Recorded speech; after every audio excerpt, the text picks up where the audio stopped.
atau juga membentuk manusia? Untuk menjawab pertanyaan tersebut, kita akan membedahnya dengan menggunakan pendekatan tafsir maudhu'i. Mungkin sudah tidak asing lagi ya istilah tafsir maudhu'i ini. Nah, secara sederhana pendekatan tafsir maudhu'i ini berarti kita tidak melihat satu ayat secara terpisah saja, tetapi menghimpun ayat-ayat yang berkaitan dengan tema yang dibahas. Kemudian melihat hubungan dan pesan yang muncul dari ayat-ayat tersebut. Jadi yang ingin kita cari bukan hanya arti satu istilah. Kita ingin melihat kalau ayat-ayat yang berkaitan dengan pendidikan ini kita baca secara bersama-sama, sebenarnya pendidikan seperti apa yang digambarkan oleh Al-Quran itu? Dari pembahasan tersebut, kita akan melihat 4 dimensi yang menjadi fokus presentasi kita, yaitu tarbiyah, ta'lim, tazkiyah, dan ta'dib.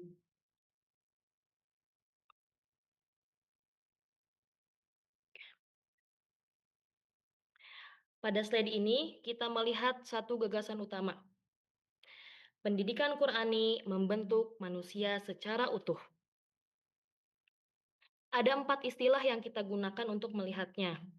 Yang pertama tarbiyah, yaitu pengembangan dan pemeliharaan potensi. Yang kedua ada taklim. Taklim itu pengajaran dan ilmu. Yang ketiga ada tazkiyah. Tazkiyah itu penyucian jiwa. Dan yang keempat ada takdib, yaitu pembentukan adab. Kalau kita lihat sekilas, keempat istilah ini memang terlihat seperti mempunyai fokus yang berbeda. Tarbiyah berbicara tentang perkembangan, taklim berbicara tentang ilmu, takdib berbicara tentang adab.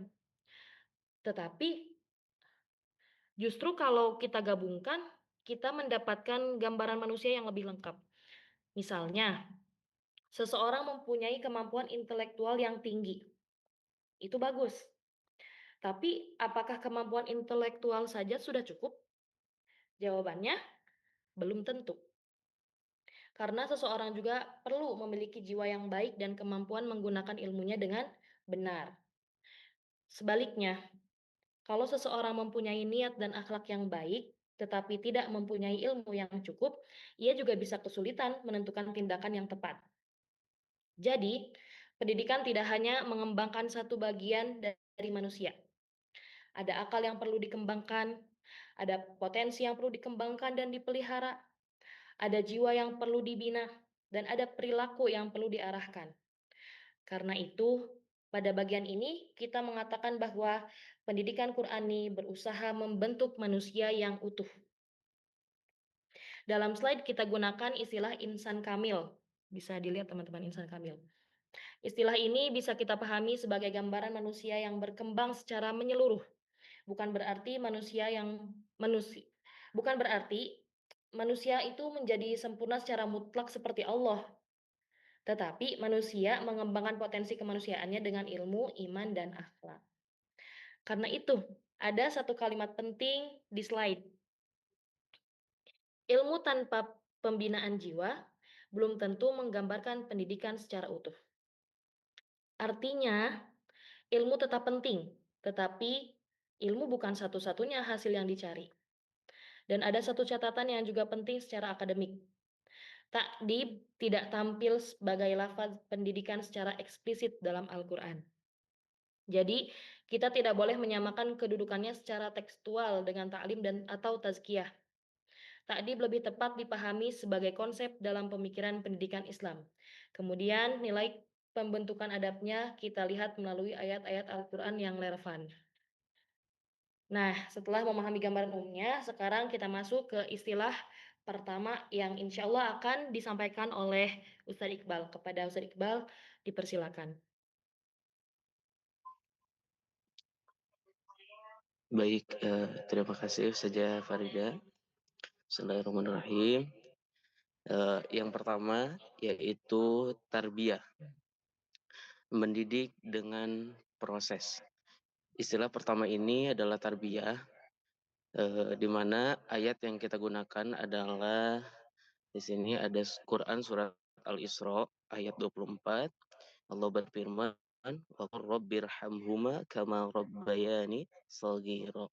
Dan ucapkanlah, wahai Tuhanku, sayangilah keduanya sebagaimana mereka berdua telah mendidikku ketika kecil. Kata yang menjadi perhatian di sini adalah Bayani. Kata ini berkaitan dengan makna mendidik atau memelihara ketika seseorang masih kecil. Kalau kita lihat konteks ayatnya, Allah sedang mengajarkan kepada seorang anak bagaimana memperlakukan kedua orang tuanya. Anak diperintahkan untuk merendahkan diri di hadapan keduanya dan mendoakan mereka. Kemudian disebut jasa kedua orang tua yang telah mendidiknya ketika masih kecil. Di sini ada hal yang menarik, di mana pendidikan digambarkan melalui hubungan antara orang tua dan anak. Artinya ada proses memelihara, mendampingi, dan menumbuhkan seseorang yang belum mandiri sampai ia berkembang. Dalam pembahasan istilahnya, tarbiyah dikaitkan dengan akar kata robba ya rubu yang mempunyai makna mengasuh, menumbuhkan, dan memelihara secara bertahap. Sedangkan seperti ini juga sejalan dengan penjelasan Quraisy Shihab ketika membahas Quran surat Al-Isra ayat 24. Beliau menekankan konteks kasih sayang dalam hubungan orang tua dan anak. Ungkapan Robbayani Sogiro mengingatkan seorang anak terhadap proses panjang yang telah dilakukan oleh tuannya sejak ia masih kecil. Jadi yang perlu kita garis bawahi adalah yaitu prosesnya. Anak tidak langsung menjadi dewasa, anak tidak langsung mempunyai pengetahuan, dan karakter seorang juga tidak terbentuk hanya melalui satu kali nasihat. Semuanya membutuhkan waktu. Karena itu, kalau kita tarik ke pendidikan, tarbiyah mengajarkan bahwa proses didik adalah manusia yang sedang bertumbuh. Pendidikan tidak hanya bertugas memberikan materi, tetapi juga melihat perkembangan orang yang dididiknya. Itulah kenapa pada slide ini kita menggunakan gambaran benih atau tumbuh berkembang. Benih tidak bisa dipaksa menjadi pohon dalam satu malam. Ia perlu dirawat, diberikan lingkungan yang sesuai, dan membutuhkan waktu. Begitu juga manusia. Jadi tarbiyah memberi kita satu penekanan, yaitu pendidikan adalah proses membimbing dan mengembangkan manusia secara bertahap dengan pemeliharaan dan kasih sayang. Dan menurut saya juga ini menjelaskan kenapa pendidikan tidak bisa diukur hanya dari hasil yang instan, karena perubahan manusia memang membutuhkan proses. Next. Di sini lanjut yaitu taklim ketika ilmu diajarkan. Masuk ke taklim pada slide ini, ayat yang kita gunakan adalah Quran surat Al-Baqarah ayat 31. Wa 'allama Adamal asma kullaha. Dan dia mengajarkan kepada Adam nama-nama semuanya. Kata kunci di sini adalah yaitu allama. Kata ini berasal dari akar yang berkaitan dengan pengetahuan. Tetapi bentuk allama menunjukkan tindakan, mengajarkan atau membuat seseorang mengetahui sesuatu. Di mana ayat ini menarik karena Allah sendiri digambarkan sebagai pengajar bagi Adam. Jadi pendidikan atau pengajaran sudah muncul sejak kisah awal manusia. Allah mengajarkan kepada Adam al-asma kullaha, nama-nama semuanya. Pertanyaannya, apa sebenarnya yang dimaksud dengan nama-nama tersebut? Disinilah pendapat para mufasir menjadi penting, di mana Ibnu Katsir melihat pengajaran nama-nama kepada Adam sebagai salah satu bukti keutamaan Adam dalam hal ilmu dibandingkan para malaikat. Jadi ilmu menjadi salah satu hal yang menunjukkan kelebihan manusia. Manusia mempunyai kapasitas untuk mengetahui dan memahami berbagai hal yang berkaitan dengan kehidupannya. Sementara itu, Ahmad Mustafa Al-Marogi memberikan penekanan bahwa al-asma tidak hanya dipahami sebagai sekadar label atau bunyi dari nama sesuatu benda. Yang lebih penting adalah pengetahuan tentang hakikat dan fungsi sesuatu. Jadi misalnya kita mengetahui nama sebuah benda saja, itu belum tentu berarti kita memahami benda tersebut. Kita bisa tahu namanya, tetapi belum tentu tahu apa fungsinya dan bagaimana karakteristiknya. Nah, Muhammad Quraisy Shihab juga memberikan penekanan pada kemampuan manusia untuk mengenali konsep dan menggunakan bahasa. Artinya, pengajaran kepada Adam menunjukkan adanya kemampuan manusia untuk mengenali sesuatu, memberi simbol atau nama, dan kemudian mengembangkan pengetahuan. Jadi kalau tiga penekanan ini kita satukan, Ibnu Katsir menyoroti keutamaan manusia karena ilmu, Al-Maghribi membantu kita memahami bahwa ilmu tersebut berkaitan dengan pengenalan terhadap hakikat dan fungsi sesuatu. Sedangkan Quraisy Shihab menyoroti kemampuan konseptual dan bahasa yang menjadi bagian penting dari perkembangan manusia. Dari sini kita bisa memahami taklim dengan lebih luas. Taklim bukan cuma guru menyampaikan informasi lalu muridnya menghafalnya. Ada proses yaitu mengenal, memahami dan mengembangkan kemampuan berpikir. Karena itu pada slide ini kita ada tiga gambaran yaitu buku, cahaya, pemahaman. Buku menggambarkan sumber ilmu, cahaya menggambarkan ilmu yang memberikan arah, dan pemahaman menunjukkan bahwa hasil belajar seharusnya tidak berhenti pada menerima informasi. Dari Quran Surat Al-Baqarah ayat 31 kita bisa melihat bahwa ilmu merupakan bagian penting dari pembentukan manusia. Manusia mempunyai potensi untuk mengetahui dan pendidikan membantu potensi tersebut berkembang, tetapi kemudian muncul pertanyaan, kalau seseorang sudah banyak tahu, apakah otomatis ia menjadi manusia yang baik? Nah, belum tentu, karena itu setelah membahas taklim, kita perlu melihat dimensi yang lain, yaitu yang di slide selanjutnya, yaitu tazkiyah, ilmu yang membentuk jiwa. Ayat yang di sini tertera yaitu Quran surat Al-Jumu'ah ayat 2. Pada bagian ayat ditampilkan di slide, yuzakkihim wa yu'allimuhumul kitab wal hikmah, menyucikan mereka dan mengajarkan kepada mereka kitab dan hikmah. Kata yang menjadi perhatian adalah yuzakkihim, artinya menyucikan mereka. Di sini ada sesuatu yang menurut saya bahkan sama teman-teman yang sangat penting dalam satu ayat tazkiyah dan taklim muncul bersama, artinya tugas pendidikan yang dilakukan Rasulullah Shallallahu Alaihi Wasallam bukan hanya mengajarkan kitab dan hikmah, ada juga proses menyucikan atau membina jiwa manusia. Dan ini diperkuat oleh penafsiran Quraisy Shihab, uh, di mana Quraisy Shihab menjelaskan bahwa manusia memiliki jiwa yang mempunyai potensi untuk mengarah kepada kebaikan maupun keburukan. Karena itu, tazkiyah bukan sekadar membersihkan suatu secara fisik, ada proses mengarahkan dan membina potensi jiwa tersebut agar kecenderungan kepada kebaikan menjadi lebih kuat. Ada satu hal lagi yang menarik yaitu Quraisy Shihab juga memberi perhatian pada urutan kata dalam ayat yuzakkihim wa yu'allimuhum. Tazkiyah disebut sebelum taklim. Jadi sebelum berbicara tentang pengajaran ilmu, ayat tersebut menyebut penyucian atau pembinaan jiwa, bukan berarti ilmu menjadi tidak penting. Justru ilmu tetap penting, tetapi ilmu perlu berada dalam diri yang memiliki arah dan pembinaan. Kalau kita ambil contoh, yaitu seseorang bisa saja tahu bahwa berbohong itu salah.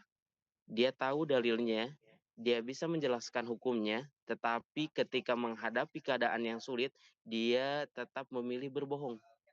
Berarti pengetahuan sudah ada, tetapi perubahan dalam dirinya belum tentu terjadi. Nah, tazkiyah masuk pada wilayah tersebut. Bagaimana ilmu yang diperoleh tidak hanya berhenti di kepala, tetapi ikut membentuk kondisi batin dan perilaku seorang. Dalam pembahasan yang lebih luas, Ibnu Katsir ketika menafsirkan ayat-ayat tentang tazkiyah juga menekankan hubungan antara kebersihan jiwa dan keberuntungan manusia. Jiwa yang bersih akan membawa kepada kebaikan, sedangkan jiwa yang dibiarkan kotor akan membawa kerugian.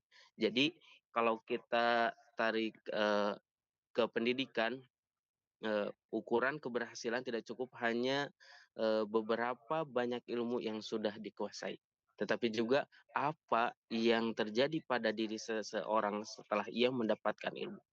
Apakah ia menjadi lebih jujur, lebih bertanggung jawab, atau lebih mampu mengendalikan dirinya, lebih dekat kepada kebaikan. Nah, itulah mengapa saat ini memberi pesan pendidikan Qur'ani tidak hanya menambah pengetahuan tetapi juga membina jiwa. Mungkin dari saya cukupkan sekian. Saya kembalikan lagi ke moderator. Terima kasih Ustadz Iqbal.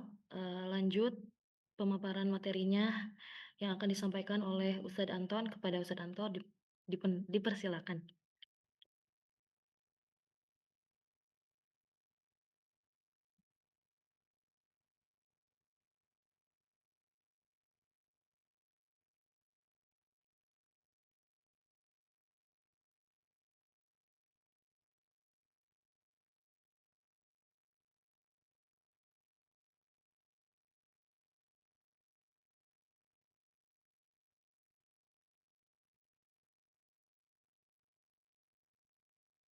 Ustadz Anton, apakah ada Ustadz Anton?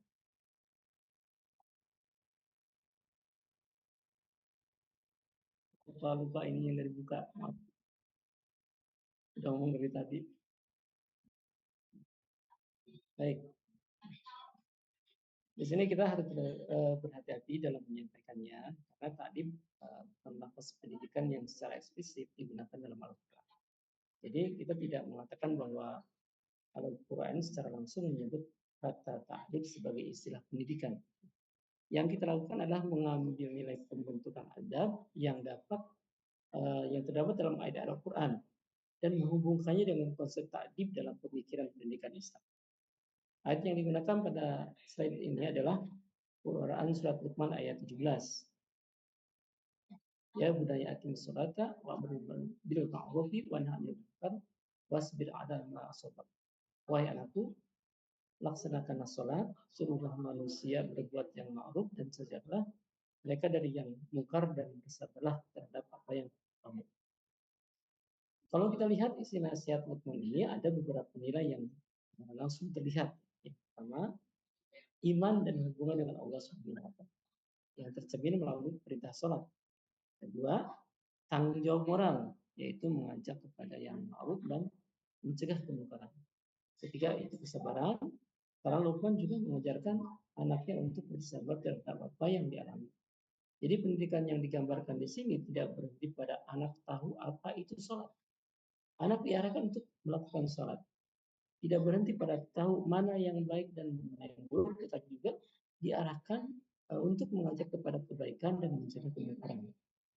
Dan tidak berhenti pada mengetahui bahwa sabar itu baik, tapi juga belajar, praktikkan kesabaran ketika menghadapi sesuatu. Nah, ini yang kita maksud dengan ilmu, ya, tindakan, karakter. Nah, dalam penafsiran Ibnu Katsir terdapat rangkaian nasihat Luqman. Pendidikan Luqman terlihat tersusun dari nilai-nilai yang mendasar, yaitu akidah, ibadah, kemudian tanggung jawab moral, dan juga rasa malu. Sementara Muhammad Farisiyah ketika membahas nasihat Luqman juga memberikan perhatian pada cara komunikasi Luqman kepada anaknya. Sapaannya bunanya atau wahai anakku, menunjukkan adanya kedekatan dan kasih sayang dalam proses nasihat. Jadi bukan hanya apa yang diajarkan, tapi juga bagaimana cara mengajarkannya.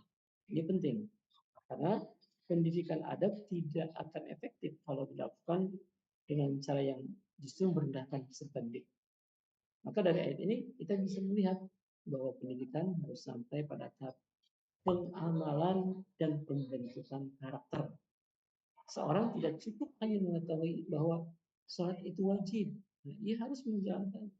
Tidak cukup mengetahui bahwa amar ma'ruf itu baik, itu harus ia harus apa? Mempunyai kepedulian terhadap lingkungan sosialnya. Dan tidak cukup mengetahui bahwa sabar itu penting. Dia perlu belajar mempraktekannya ketika menghadapi kesulitan.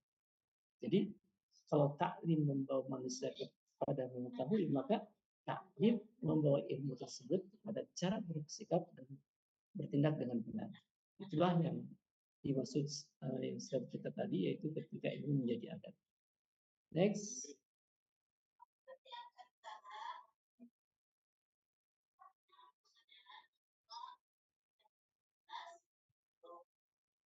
Sintesis. Lalu apa hubungannya keempatnya? Sekarang kita sampai pada bagian yang paling penting. Setelah membahas 4 istilah tadi, kita jangan sampai melihatnya sebagai 4 konsep yang berdiri sendiri. Kita coba hubungkan. Tarbiyah itu mengembangkan. Kemudian taklim itu mengetahui, tazkiyah membersihkan, taklim mengamalkan dengan adab. Kalau kita susun secara sederhana, pendidikan Qur'ani bisa dilihat seperti ini. Manusia memiliki potensi. Potensi tersebut perlu dikembangkan melalui proses tarbiyah. Kemudian manusia perlu mengetahui dan memahami melalui ta'lim. Tapi pengetahuan itu perlu masuk ke dalam proses pembinaan jiwa, yaitu tazkiyah. Selain itu, ilmu dan pembinaan tersebut perlu terlihat dalam perbuatan dan adab yang kita lihat melalui konsep ta'lim tadi. Jadi keempatnya sebenarnya saling mengisi. Kalau hanya taklim, pendidikan bisa berhenti pada pengetahuan. Kalau hanya berbicara tentang pengembangan potensi tanpa arah, kita belum menentukan kemana. Ya, kita belum menentukan kemana potensi tersebut akan dibawa. Nah, kalau ilmu tidak disertai tazkiyah, pengetahuan itu belum tentu menghasilkan perbuatan batin. Dan kalau ilmu serta pembinaan diri tidak terlihat dalam perilaku, hasil pendidikan juga belum terlihat. Nah, itu hasil yang kita lihat dari pembacaan ayat-ayat tadi adalah 4 dimensi, 1 tujuan, yaitu manusia yang utuh. Manusia yang bukan hanya berkembang secara intelektual, tapi juga manusia yang punya jiwa yang dibina dan berlaku yang beradab. Jadi kalau ditanya apakah pendidikan Quran itu sebenarnya tarbiyah, taklim, tazkiyah atau ta'dib? Menurut pembacaan tematik kita, jawabannya bukan memilih salah satu. Justru keempatnya memberikan sisi yang berbeda dari proses pembentukan manusia.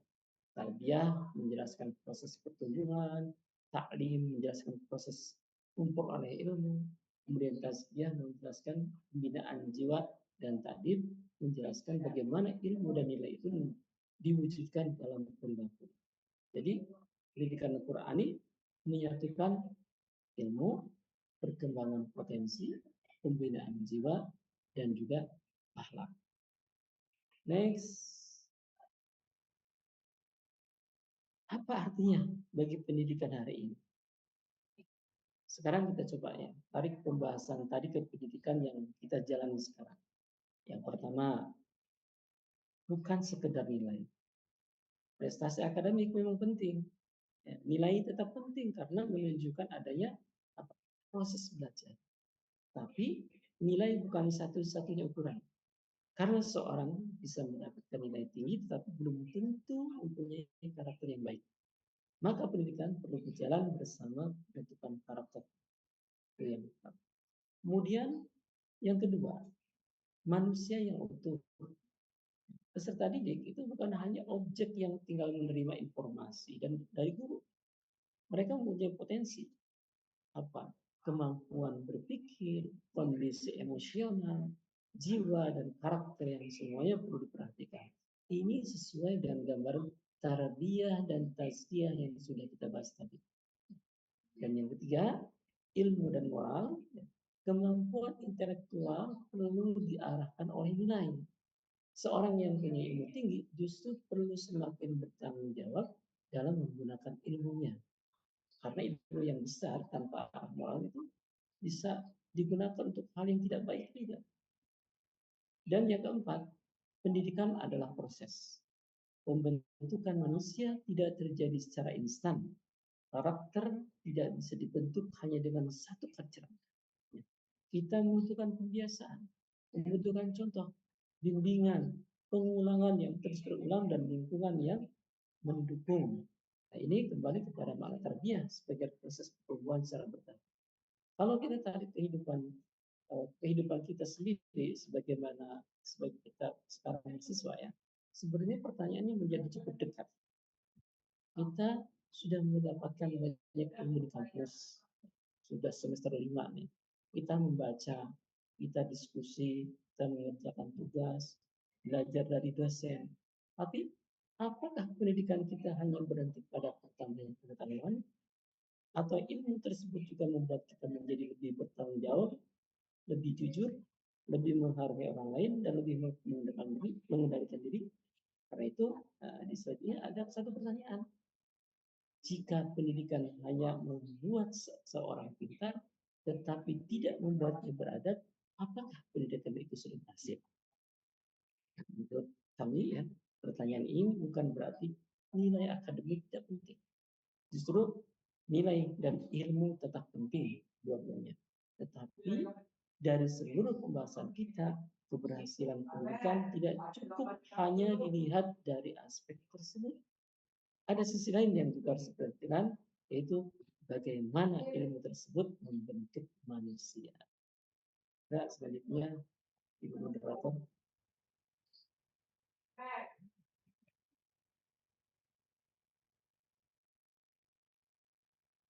Baik, terima kasih Ustadz Anton.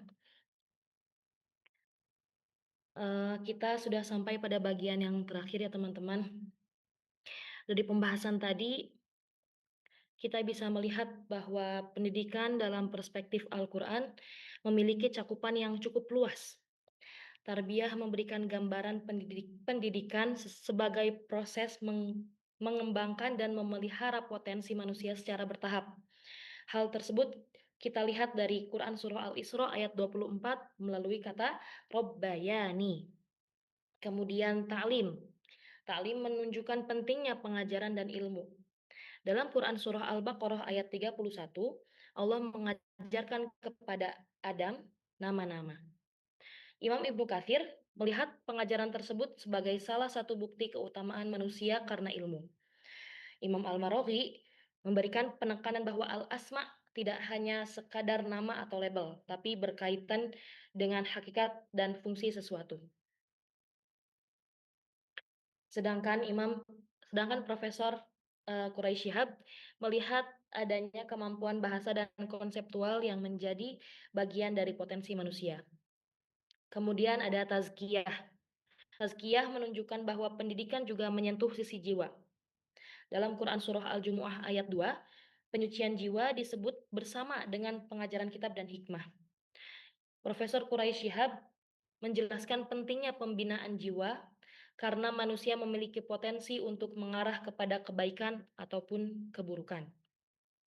Dan yang menarik, tazkiyah disebut sebelum taklim, sehingga pembinaan jiwa menjadi bagian yang tidak terpisahkan dari proses pendidikan. Terakhir, kita membahas takdib. Kita sudah tegaskan ya bahwa takdib bukan lafaz pendidikan yang secara eksplisit terdapat dalam Al-Quran. Tetapi nilai pembentukan adab dapat kita lihat dalam Quran Surah Luqman ayat 17. Di sana Luqman mengajarkan sholat, amar ma'ruf nahi mungkar, dan kesabaran kepada anaknya. Imam Ibnu Katsir melihat rangkaian nasihat Luqman sebagai pendidikan yang menyentuh aspek ibadah, tanggung jawab moral, dan kesabaran. Sedangkan Profesor Quraisy Shihab juga memberi perhatian pada cara Luqman berkomunikasi dengan anaknya secara dekat dan penuh kasih sayang. Kalau semua ini kita satukan, maka kita mendapatkan satu gambaran. Tarbiyah itu mengembangkan, taklim itu mengetahui, tazkiyah itu menyucikan dan membina jiwa, takdib mengamalkan ilmu dengan adab. Jadi, pendidikan Qurani bukan sekedar membuat manusia tahu. Pendidikan juga berusaha membuat manusia bertumbuh, memahami, memiliki jiwa yang baik, dan mampu mengamalkan ilmunya dengan benar. Karena itu, tujuan akhirnya adalah manusia yang lebih utuh, berilmu, memiliki iman, dan beradab. Pendidikan dalam perspektif Al-Quran bukan hanya proses memasukkan ilmu ke dalam diri manusia, tetapi proses mengembangkan potensinya, membina jiwanya, dan mengarahkan ilmunya menjadi perilaku yang baik. Demikian presentasi dari kelompok kami. Terima kasih atas perhatian teman-teman dan Ustadz. Kami sangat terbuka terhadap pertanyaan dan kritik ataupun ada masukan, mangga bisa disampaikan.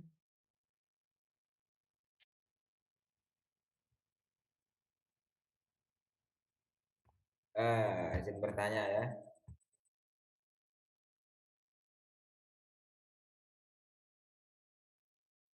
Halo,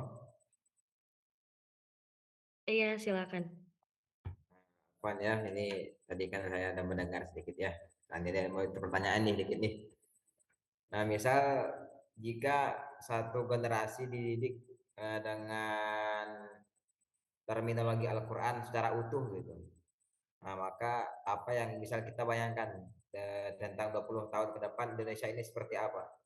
Dan apa penghambat terbesarnya hari ini gitu. Tentang itu tadi, pendidikan itu Al-Quran. Boleh diulang, Ustadz Firdaus?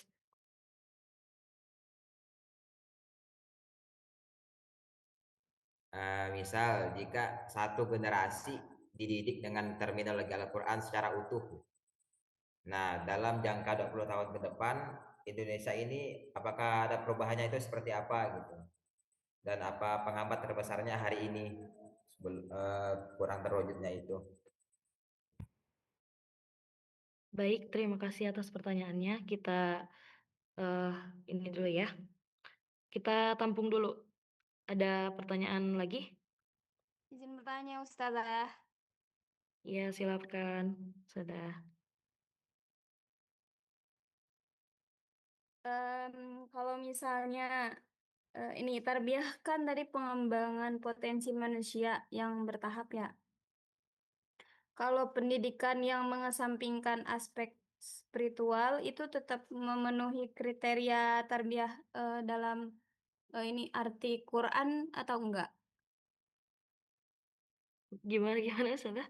Boleh diulang?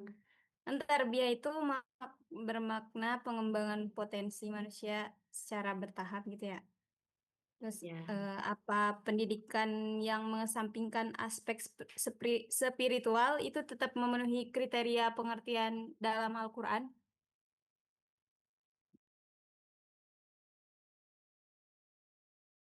Oke, baik. Terima kasih atas pertanyaannya, Ustadz Firdaus, Ustadzah Rosidah. Ustadz Anton, apakah Ustadz Anton berkenan menjawab? Atau Ustadz Iqbal?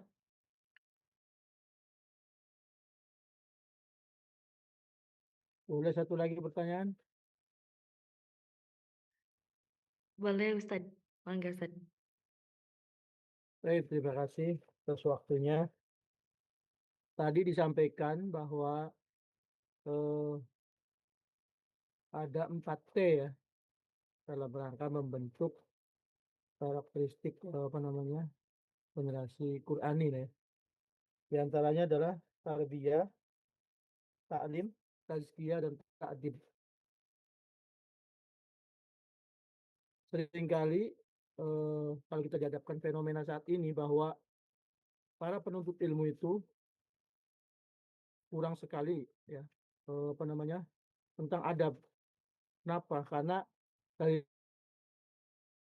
runutan tadi adab itu paling diurutkan di nomor 4. Bisakah adab dikedepankan? Karena kalau pendidikan yang salafi ya maksudnya salaf ya gitu ya.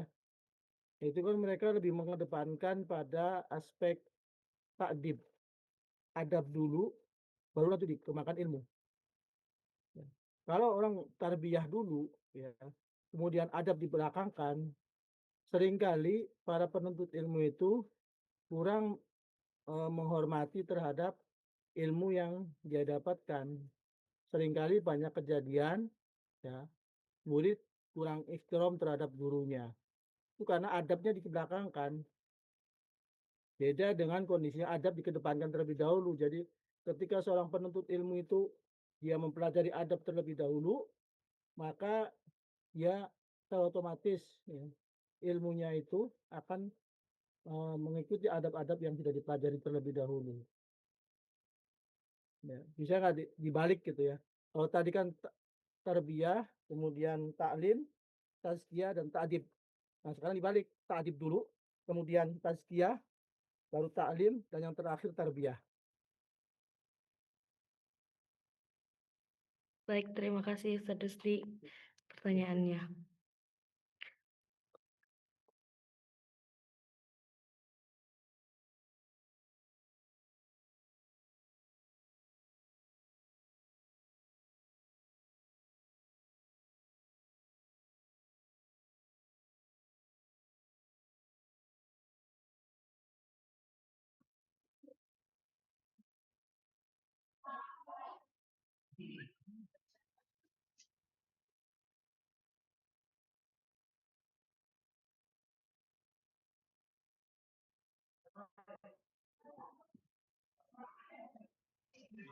Izin menjawab mungkin.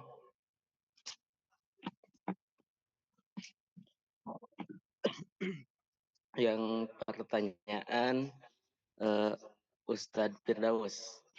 Jadi tadi pertanyaannya, misal jika ada satu generasi dididik, terus dididiknya tuh dengan terminologi Al-Quran secara utuh. Terus tadi tuh dengan jangka beberapa tahun gitu, kedepannya apakah ada perubahan atau tidak gitu kan? Terus kenapa sih sulit dikerjakan atau gimana tadi tuh? Jadi jika mungkin generasi dididik menggunakan tadi terminologi dan nilai-nilai Al-Quran, di mana dididiknya tuh dengan secara utuh, selama mungkin tadi beberapa tahun, kemungkinan ya akan terjadi perubahan yang cukup besar dan mendasar. Namun perubahan tersebut tidak otomatis terjadi hanya karena pendidikannya,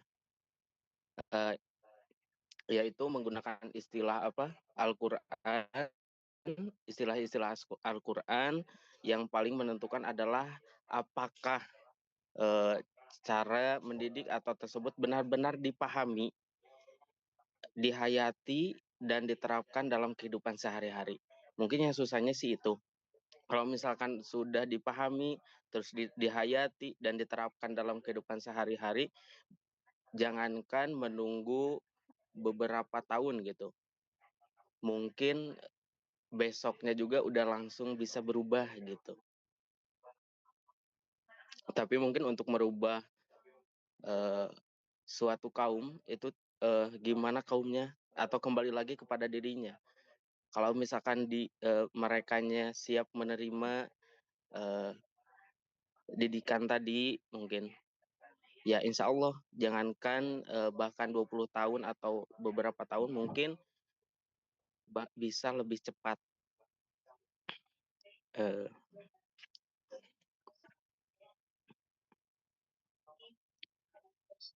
Terus apa sih kendalanya mungkin tadi?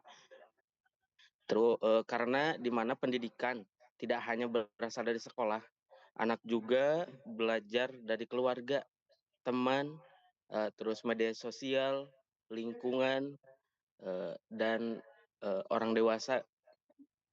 Di mana kalau orang dewasa yang diajarkan itu berbeda dengan anak yang kecil gitu, atau generasi yang umurnya baru beranjak dewasa gitu.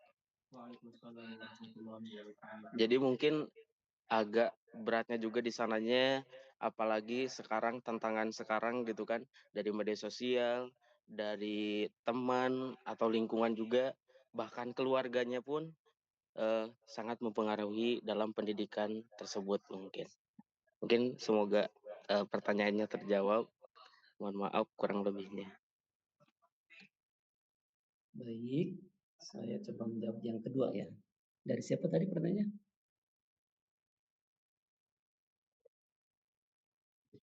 Yang bertanya kedua siapa namanya, lupa? Ustadzah Dari saya, Syukur Ustaz. Oke, saya. Kalau pendidikan yang menyampaikan aspek spiritual itu apakah termasuk memenuhi kriteria pendidikan dalam Al-Quran? Ya, intinya gitu ya. Ya, dalam Iya, Ustaz. pandangan Al-Quran, pendidikan yang menyampingkan aspek spiritual itu sama sekali tidak memenuhi kriteria pendidikan yang ideal atau ta'lim. Itu jawabannya. Ya. Ya, secara konseptual dan metodologis itu Al-Quran itu memandang manusia sebagai satu kesatuan yang utuh, ya, atau dalam bahasa ini holistik ya, yang terdiri dari apa? Jasmani, akal, dan ruh. Memisahkan aspek spiritual dari pendidikan itu akan melahirkan ketimpangan peradaban. Nah, ini contoh gini ya, ada beberapa alasan ya mengapa pendidikan tanpa aspek spiritual itu bertindak dengan kriteria Al-Quran. Yang pertama, tujuan utama pendidikan Al-Quran kan ma'rifatullah, mengenal Allah. Dalam Al-Quran, wahyu pertama yang turun itu sudah Al-Alaq 195. Ya. Tidak hanya memerintahkan membaca atau menuntut ilmu, tapi juga mengikatnya ya langsung dengan aspek spiritual. Bacalah dengan menyebut Tuhanmu yang menciptakan. Nah, proses belajar, ya, sains dan sains teknologi dalam Islam itu harus terhubung dengan kesadaran bertuhanan. Ya. Kemudian yang kedua, mengubah konsep ulul albab menjadi sekadar intelektual, yaitu dangkal, ya sangat dangkal. Ya, Al-Quran apa, memuji kelompok cendekiawan dengan istilah ulul albab, orang-orang yang berakal. Ya, kriteria ulul albab itu secara tegas memadukan aspek intelektual, ya, pemikiran, sains dengan aspek spiritual. Jika aspek spiritual itu dihilangkan, sistem pendidikan hanya akan apa? Menghasilkan manusia yang memiliki ketajaman nalar, ya, tetapi kehilangan pijakan moral dan kesadaran apa, transcendentalnya. Zikirnya nggak ada seperti itu. Kemudian yang ketiga, risiko melahirkan fasad, kerusakan di muka bumi. Ya. Kemudian yang keempat, apa? Eh, reduksi makna, ya, manusia hanya sebatas fisik dan rasio. Ya. Al-Quran menegaskan bahwa unsur pembeda utama manusia dengan makhluk lain itu adalah ditiupkannya ruh dari Tuhan. Ya. Pendidikan yang mengabaikan aspek ruhani hanya mendidik fisik dan otak saja. Akibatnya manusia mengalami krisis eksistensial, kehilangan arah hidup, kemudian kekosongan jiwa meskipun memiliki pencapaian akademis yang tinggi. Mungkin itu, Mbak. Mudah-mudahan tidak puas.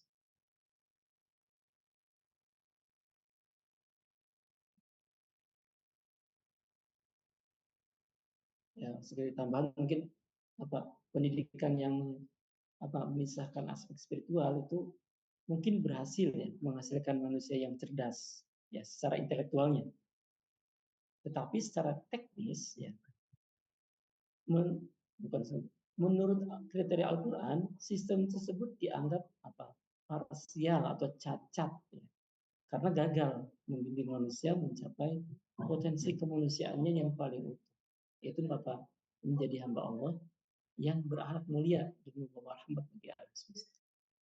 Itu sebagai tambahan.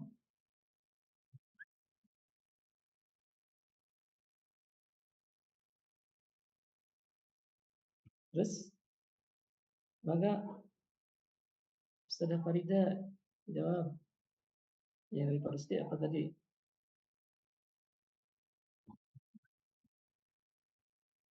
Fenomena saat ini penuntut ilmu kurang tentang adab ya tadi Pak Rusdi menyoroti adab ditempatkan di yang keempat ya. Bisa nggak dikedepankan? Bisa nggak? Bisa sekali. Sangat bisa Pak Rusdi. Fenomena menurutnya adab di kalangan penuntut ilmu saat ini itu mulai dari kurangnya rasa hormat kepada guru, cara merespon perbedaan pendapat secara ya, diskusi di media sosial, hingga sikap merasa lebih pintar hanya karena membaca ringkasan informasi yang ya, nggak baik gitu ya, tidak dicerna. itu merupakan persoalan besar dalam dunia pendidikan modern saat ini. Secara historis dan mitologis dalam tradisi Islam, adab memang harus dikedepankan dan dijadikan fondasi utama sebelum mendalami disiplin ilmu tarbiyah lainnya ya. Jadi landasan tradisi para ulama dan keilmuan klasik, para ulama klasik tidak pernah memisahkan antara pencarian ilmu dan penanaman adab. Justru adab memang mendahului ilmu. Seperti pernyataan Imam Malik, ketika ibu dari Imam Malik meletakkan sorban di kepalanya sebelum berangkat menuntut ilmu, beliau berkata, pergilah kepada Robiah. Ya. Robiah itu guru Imam Malik. Pelajarilah adabnya sebelum bukan pelajari ilmu.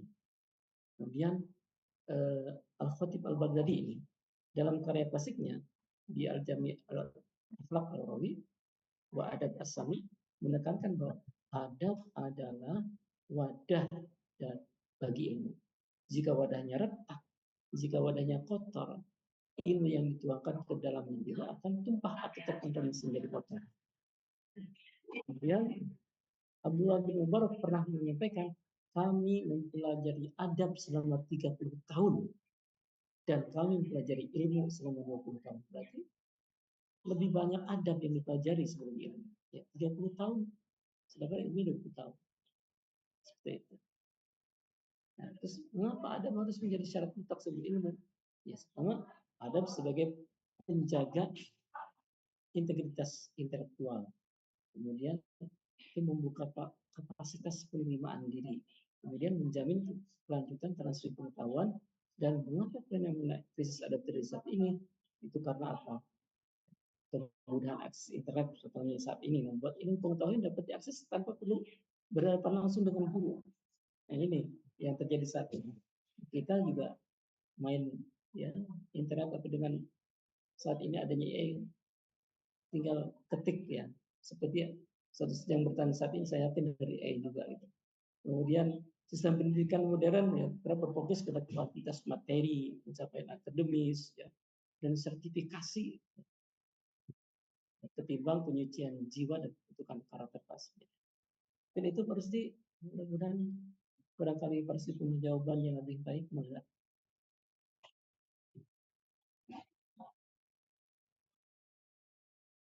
Berarti artinya gini Pak Anton, bahwa eh, kenapa seringkali orang menempatkan posisi adab itu di belakang. Ya itulah jadi pendidikan kita saat ini ya seringkali menyampingkan adab. Ya mereka lebih dikedepankan taklim dulu ya, taklim dulu gitu kan.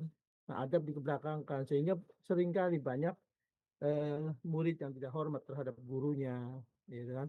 Karena itu yang dikedepankan tuh taklim dulu baru adab gitu. Ya kalau Iya, kita yang lihat, Pak Anton sampaikan memang betul seperti itu. saya sih sepakat dengan kondisi sepakat. Memang cuman melihat dari kondisi pola pendidikan sekarang kan yang dikejar itu apa namanya sistem yang dianut oleh pemerintah ya pasti. Jadi ya udah ilmunya dulu gitu yang dikejar seperti itu. Makanya mungkin akhirnya adabnya tertinggal, bukan tertinggal yang dikebelakangkan seperti itu.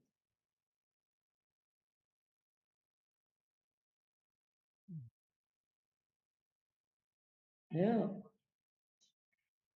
Bunda Farida mana ini suaranya?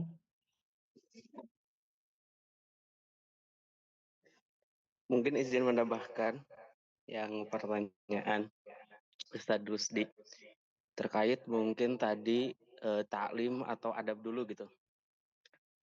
Kebetulan saya dapat dari guru saya, beliau amanahnya tuh adab itu adalah buah dari ilmu.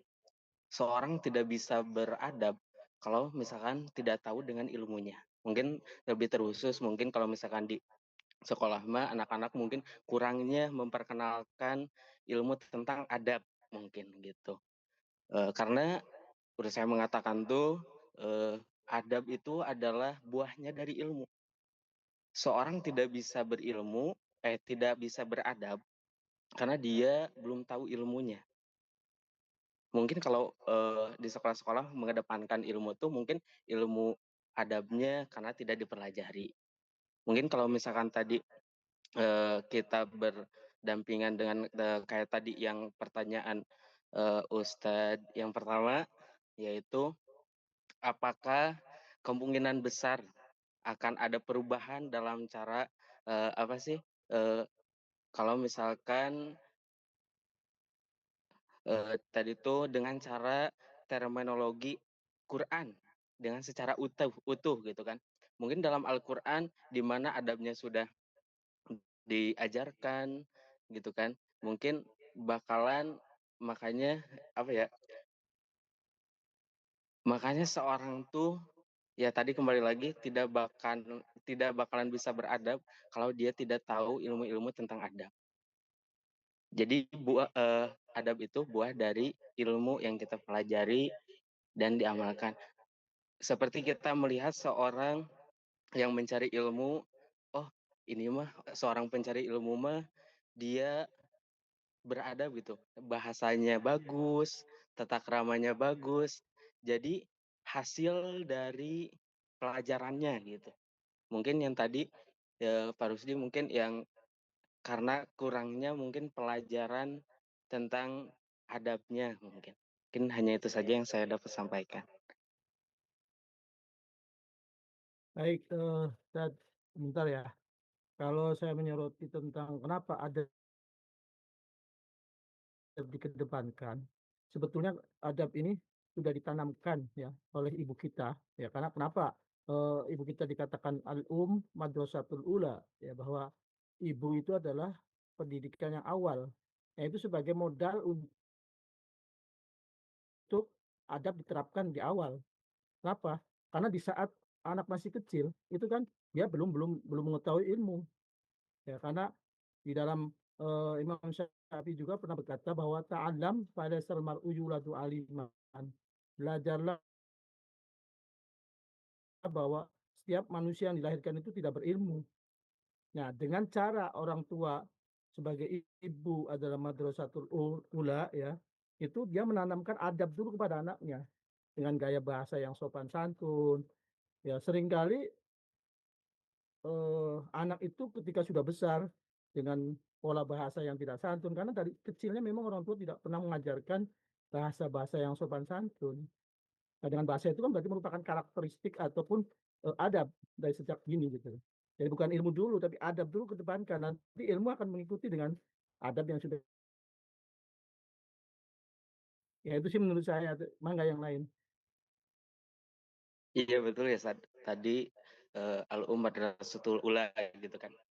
Jadi tidak secara langsung berarti si anak itu belajar terhadap ibu-ibunya gitu kan ya Sad.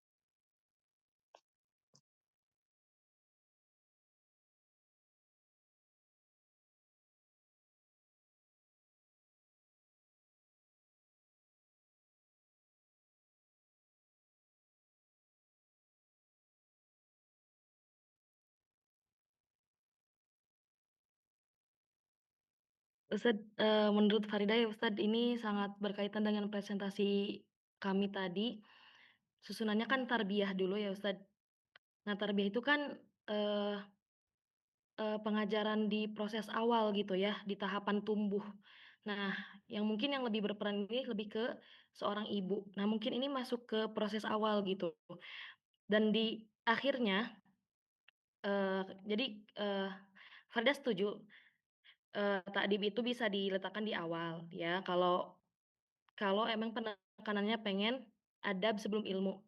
Hanya saja kalau misalkan berdasarkan susunan presentasi tadi, posisi posisi takdim di akhir itu bukan berarti adab baru diajarkan setelah ilmu selesai, tetapi lebih sebagai gambaran hasil atau manifestasi dari ilmu dan pembinaan yang sudah diperoleh. Dari mulai tarbiyahnya dari kecil, dididik oleh orang tuanya, dari mulai masa pertumbuhannya, dari benihnya, sampai akhirnya bisa menjadi sebuah pohon.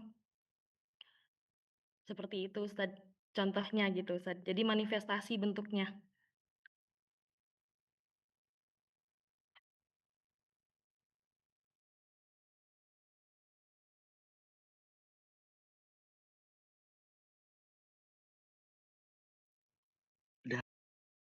Sudah cukup? Mungkin, tidak ada pertanyaan lagi ya? Masya Allah, diskusinya sangat menyenangkan dan panjang ya. Mungkin kita cukupkan presentasi kita pada malam hari ini. Mohon maaf apabila ada kekurangan, ada salah-salah kata dari kami. Mari kita tutup dengan istighfar, hamdalah, dan doa kafaratul majlis. Astagfirullahaladzim, astagfirullahaladzim, astagfirullahaladzim. Alhamdulillahirabbil alamin. Subhanakallahumma wabihamdika asyhadu an la ilaha illa anta astaghfiruka wa atubu ilaik. Saya selaku moderator pamit undur diri. Wassalamualaikum warahmatullahi wabarakatuh. Wabarakatuh. Jazakallah, Ustaz Farida.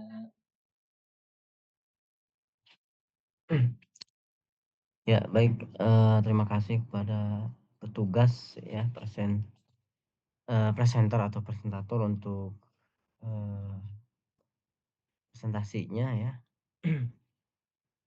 Ini luar biasa, ini sudah 21:47 yang insyaallah saya ikuti dan saya simak ya. Cukup konstruktif untuk diskusinya. Apa memang Bapak Ibu semua ini pengamat-pengamat pendidikan sepertinya. Ya, jadi sebetulnya topik ini sangat hangat sekali ya didiskusikan seperti itu. Bapak Ibu semua, kemarin ada pertanyaan ya. Ini apakah dari 5D apa dari 5C gitu ya? Ustadz, untuk mata kuliah ini kan sebenarnya titipan atau apa namanya CPMK kalau istilah dosen itu ya, yang dibebankan oleh prodi kepada mata kuliah, dalam hal ini kepada dosen. Itu kan mata kuliah namanya itu Tafsir Pendidikan dan Manajemen Kelas Al-Quran Dasar ya. Nah, Ustadz, apakah ini kita mengambil seluruh bahan kajian atau materi yang memang sudah saya share dan sudah saya susun sebenarnya secara penyusunan RPS-nya ya. Untuk manajemen Al-Quran kelas dasarnya bagaimana gitu. Nah, izin klarifikasi ya bahwa untuk kelas karyawan dan kelas hybrid, memang nanti kemarin sebagaimana sudah disampaikan oleh Ustadz Anas ya di awal perkuliahan atau di dalam forum forum sosialisasi program ya, nanti akan muncul di transkrip nilai atau bahkan di akad itu manajemen kelas Al-Quran dasar ya. Jadi ini sebenarnya dua mata kuliah disatukan gitu. Seperti itu. Nah, sedangkan saya sudah menyusun RPS-nya untuk 16 pertemuan, itu memang murni pure itu tafsir ayat pendidikan semua ya, gitu. Jawaban saya begini ya, untuk sementara kita fokus dulu di tafsir ayat pendidikan ya. Di ayat pendidikan dulu ya, sambil nanti saya untuk mencoba mempertimbangkan dan tentunya ya mengkaji dari beberapa aspek dan beberapa pendekatan, khususnya untuk kompetensi saya sendiri ya. Ini sebenarnya mohon maaf Bapak Ibu ya. Ini kan manajemen kelas Al-Quran dasar itu CPMK-nya itu adalah ataupun outputnya itu pedagogis kelas Al-Quran dasar. Kelas dasar itu SD ataupun PAUD ya. Jadi secara pedagogis kompetensi saya itu sedikit kurang gitu. Jadi saya jujur-jujur aja, saya bukan background yang memang menguasai di manajemen pedagogis dasar itu, baik itu SD ataupun PAUD gitu ya. Namun ini karena amanah dari prodi, nah itu yang menjadi bahan pertimbangan saya dan bahan kajian, apakah perlu ini saya sampaikan. Barangkali saya juga harus belajar lebih dahulu ya, membaca beberapa literatur dan sebagainya, supaya ya amanah dari prodi ya tetap disampaikan kepada mahasiswa seperti itu ya. Kemarin juga alhamdulillah sudah saya japri sebagian dan alhamdulillah juga ya sudah selesai untuk beberapa mata kuliah kemarin di metode tafsir beberapa nilai ya di metode tafsir Muqarron itu nilai UTS-nya kok pada nggak masuk semua gitu. Karena, saya mau kunci nilainya tapi kok ada beberapa yang hilang ternyata ya. Tapi alhamdulillah sudah selesai semua ya, untuk nilai metode tafsir Muqarron ya sudah selesai, barangkali sudah bisa diakses oleh, Bapak Ibu ya yang kemarin, tahun akademik 2025/26 di semester genap seperti itu, ya. Bapak Ibu, cukup demikian ya, untuk pertemuan kita pada malam hari ini. Tapi sedikit meng-highlight ya, sedikit saja dari saya bahwa apa yang menjadi diskusi kita ya tadi, terutama yang terakhir terkait dengan apa namanya, linearitas ya. Linearitas itu secara konseptual Al-Qur'aninya itu secara konseptual Qur'aninya memang tidak ada. Al-Qur'an tidak meletakkan, awal dan akhir itu secara linearitas Qur'ani memang tidak ada secara konseptual Qur'annya. Eee, tapi ini bersifat integratif ya, bersifat integratif dalam arti ya dari mulai, eee, sa satu dimensi misalkan ketika tarbiyah, tarbiyah itu kan aspek objeknya itu harus, menyentuh fokus, biologis, psikologis, dan spiritualitas. Jadi kalau memang fungsi dari tarbiyah itu benar ya, itu harusnya ya ta'dib juga masuk ke sana gitu. Jadi tazkiyah juga sama. Jadi dia si ta'dib ini tuh, menjadi hal yang ikut ke mana-mana gitu. Jadi tidak tidak bersifat linearitas atau mendikotomikan. Jadi sifatnya integratif. Jadi, tidak membayangkan sebuah terminologi yang memang didikotomikan. Mana yang lebih awal, mana yang lebih akhir. Kalau seperti itu kan, eee, apa namanya, perspektifnya ataupun cara memandangnya seperti mendikotomikan terminologi ya. Nah dalam hal ini tidak seperti itu, tidak, bersifat linearitas namun bersifat integratif. Ya seperti halnya al-mu'minu lil mu'mini yashuddu ba'duhum ba'dha, al-islamu kal bunyani yashuddu ba'duhum ba'dha. Jadi ya di antara keempat itu memang tidak bisa dihilangkan. Ya ketika memang taklim, ya kalau memang taklim yang benar, ketika memang materinya tentang, adab harusnya ya, eee, nah oke, kalau saya jelasin ini memang ini sepertinya udah malam lah, ya cukup ya mungkin Bapak Ibu. Eee, barangkali, di luar forum ini insyaallah mungkin kita nanti lanjutkan lagi Bapak Ibu. Untuk pekan depan, untuk materinya sudah ataupun bahan kajian sudah saya share di RPS ya. Nah sebelum hari H ataupun beberapa H-min itu, saya akan ingatkan ya, seperti yang tadi ataupun kemarin saya share di grup ya. Demikian Bapak Ibu, ini sudah pada pantun sudah lama sekali sepertinya Bapak.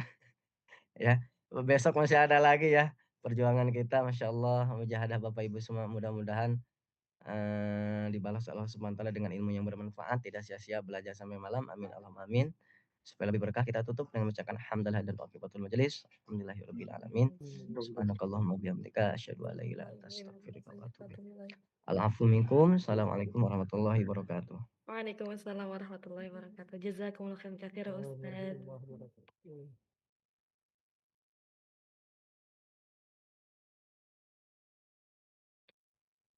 Mohon maaf ya teman-teman lama.